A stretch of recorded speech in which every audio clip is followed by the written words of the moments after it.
Καλησπέρα σας από ένα παραδοσιακό χωριό πανέμορφο στην ορεινή Ροδόπη της Βουλγαρίας, την ισχυρό Καλούκα. Είναι μια μικρή γραφική κομμόπολη στις κεντρικές Ροδόπης, στη νότια Βουλγαρία, περίπου 23 χιλιόμετρα βορειοδυτικά του Σμόλιαν, 16 χιλιόμετρα δυτικά του Παμπόροβο και του ομώνυμου χιονοδρομικού κέντρου, καθώς και περίπου 20 χιλιόμετρα από το Ντέβιν. Είναι αρκετά κοντά στα ελληνοβουλγαρικά σύνορα και πανεύκολα όσοι μένουν ειδικά στη Βόρεια Ελλάδα μπορούν να έρθουν εδώ για μονοήμερη ή για ένα Σαββατοκύριακο. Έχει αρκετά καλό οδικό δίκτυο, αν και σε κάποια σημεία γίνονται επισκευές από κατολιστήσεις. Πάντως με αμάξι ή με μοτοσικλέτα θα ευχαριστηθείτε πάρα πολύ την οδήγηση.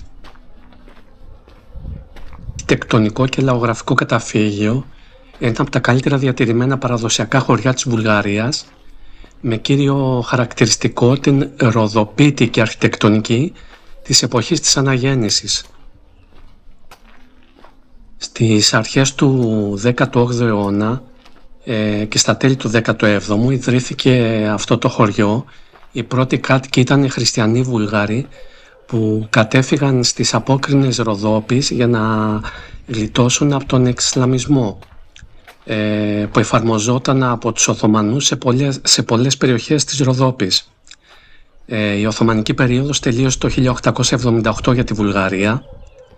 Οι κάτοικοι όμως παρέμειναν και πριν και μετά κατά βάση χριστιανοί Ορθόδοξοι. Το χωριό αναπτύχθηκε οικονομικά χάρη στην κτηνοτροφία, την ξυλουργική και την πέτρα.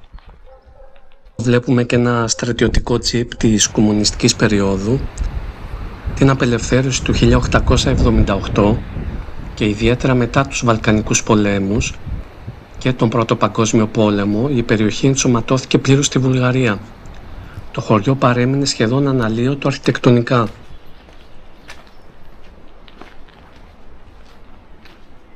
Βρίσκεται χτισμένο στα 1050 μέτρα.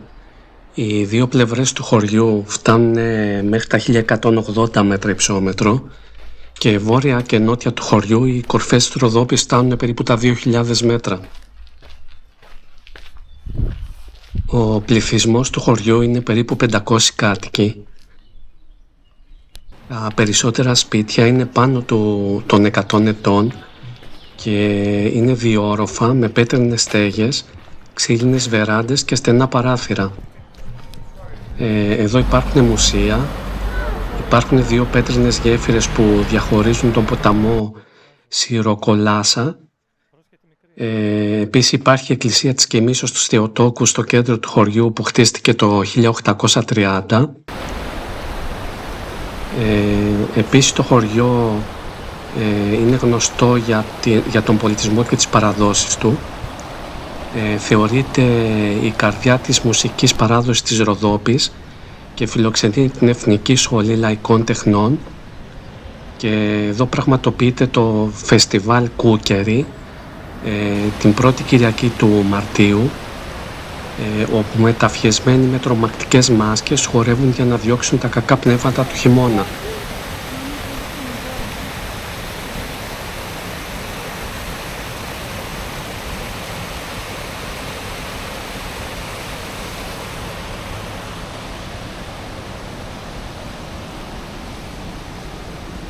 Στο χιονοδρομικό κέντρο του Παμπόροβου, που βρίσκεται περίπου στα 12 χιλιόμετρα από το χωριό και αξίζει να επισκεφθείτε,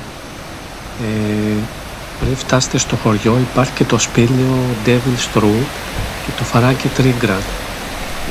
Είναι πολύ γνωστή η τοποθεσία και ίσως κάποιοι από εσάς δεν την έχετε ξανακούσει. Μπορείτε να βρείτε οικονομικές τιμές στα δωμάτια, τα οποία ξεκινάνε από 35-40 ευρώ τα δίκλινα, αλλά μπορείτε να φτάσετε άνετα και στα 200 ευρώ για ξενοδοχεία 4 αστέρων. Το ίδιο συμβαίνει και με το φαγητό, που οι τιμές για ένα άτομο ξεκινάνε περίπου 10-12 ευρώ και μπορούν να φτάσουν μέχρι και τα 50-60 ευρώ. Να σας θυμίσουμε ότι από το 2026 η Βουλγαρία έχει το εθνικό της νόμισμα είναι το ευρώ. Παράλληλα έχει και το λέβα νομίζουμε μέχρι το καλοκαίρι τον Ιούλιο.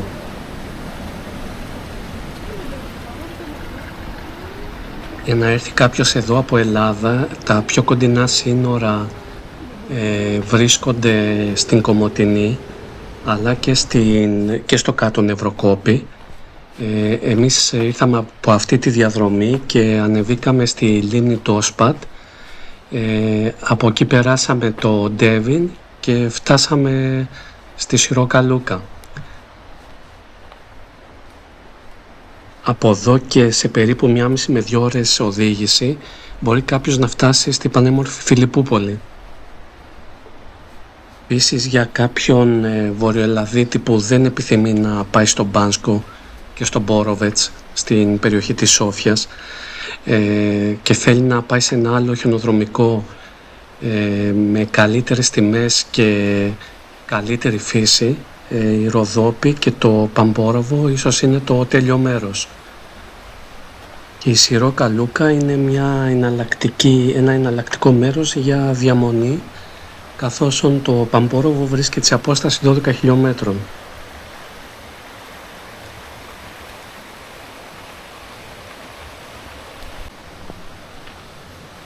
Περιβάλλεται από ατελείωτα δάση κονοφόρων, κυρίως από ερυθροελάτη και ονόβια πεύκα. Σε χαμηλότερα υψόμετρα ή σε συγκεκριμένες διαδρομές θα συναντήσετε και δάση οξιάς. Η καλύτερη εποχή για να έρθει κάποιος, εκτός το χειμώνα άμα ασχολείται με τα χειμερινά σπορ, είναι η άνοιξη και το φθινόπωρο. Το φθινόπωρο, ειδικά τα δάση οξιάς, έχουν ένα πανέμορφο χρυσαφένιο χρώμα.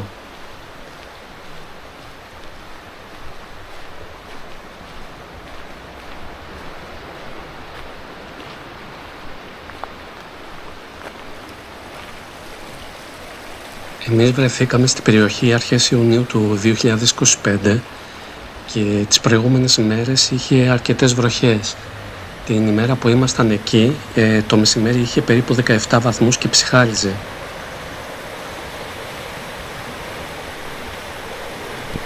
Τελικά παντού συναντάς μια μαύρη γάτα.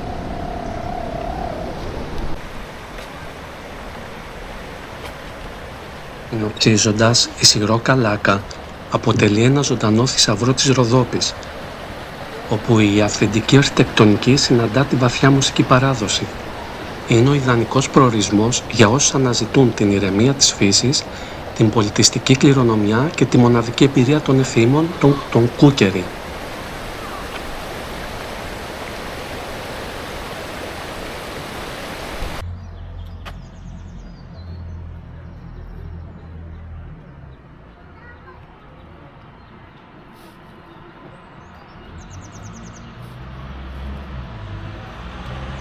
Το όμορφο παρκάκι το συναντάμε στο κέντρο του χωριού, το οποίο συναντάμε και την πρωτομή του απελευθερωτή και ιερέα από την Σιρόκα-Λούκα, ο οποίος ήταν ο έξαρχος ο Στέφανος ο Πρώτος και υπήρξε ο επικεφαλής της Βουλγάρικης Ορθόδοξης Εκκλησίας από το 1945 έως το 1948 και ήταν από τις πιο εξέχουσες πνευματικές φυσιογνωμίες της χώρας.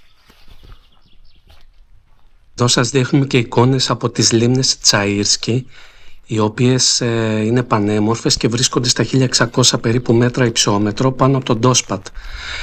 Σε αυτές περάσαμε από τη διαδρομή από τον Τόσπατ για να έρθουμε στη Σιρόκα-Λούκα. Δυστυχώς τα τελευταία χρόνια, επειδή δεν έχει αρκετά χιόνια και επειδή ήρθαμε αρχές Ιουνίου, βλέπετε ότι η στάθμη των νερών έχει μειωθεί αρκετά. Η λίμνη που βρισκόμαστε τώρα λέγεται Μαγική Λίμνη και αυτός ο καιρός που βλέπετε είναι συνήθες για την περιοχή.